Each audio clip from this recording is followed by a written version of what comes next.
তো কাল 14ই আগস্ট রাতে আমরা সবাই দেখতেই পাচ্ছ একত্রিত হয়েছিলাম আমাদের মধ্যগ্রাম থেকে, আর বিভিন্ন জায়গায় বিভিন্ন এলাকা থেকে প্রত্যেকে বেরিয়ে এসেছিল।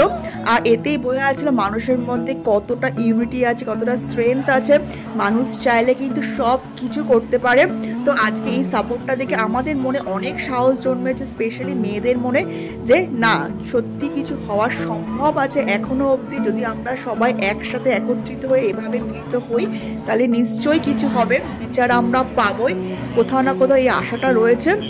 কিন্তু রাতে বেলা হঠাৎই আর্জি করে যে ঘটনাটা আবার ঘটে গেল, তাতে সত্যি মনটা ভীষণই ভারাক্রান্ত হয়েছে। বাড়িতে ফেরার পর আমরা কন্টিনিউয়াস নিউজ দেখছিলাম যে কীভাবে আবার আর্জি করে অ্যাটাক করা হয়েছে।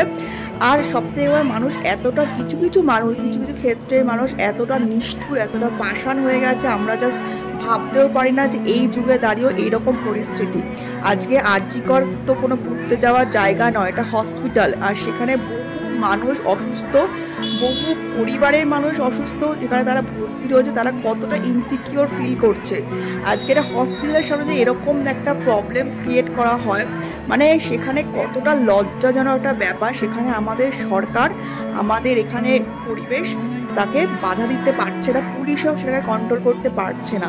মানে পরিস্থিতি কোন লেভেলে পৌঁছে গেছে এখন জানি না। এর বিচার আমরা কবে পাবো, আদৌ পাবো কি না, তবে আমাদের মধ্য থেকে এরকম প্রোটেস্ট আমরা চালিয়ে যাব, আজ নয় কাল।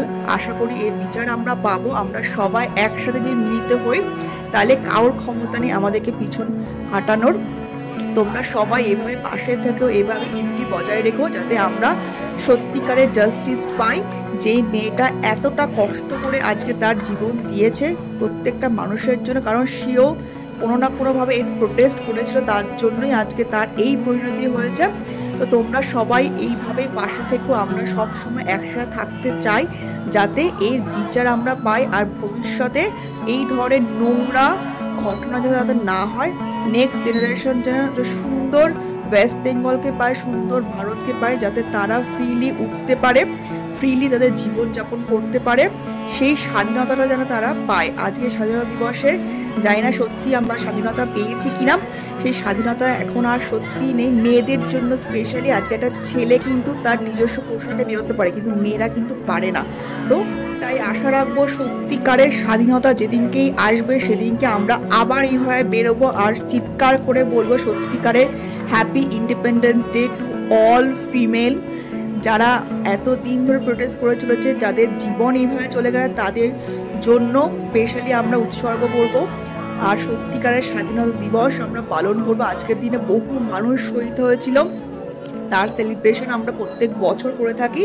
তো সেইভাবে মেয়েরা যেভাবে প্রোটেস্ট করছে, যেভাবে তাদের জীবন দিচ্ছে, অবশ্যই সেটার জন্য আমরা প্রতিবাদ জানাবো।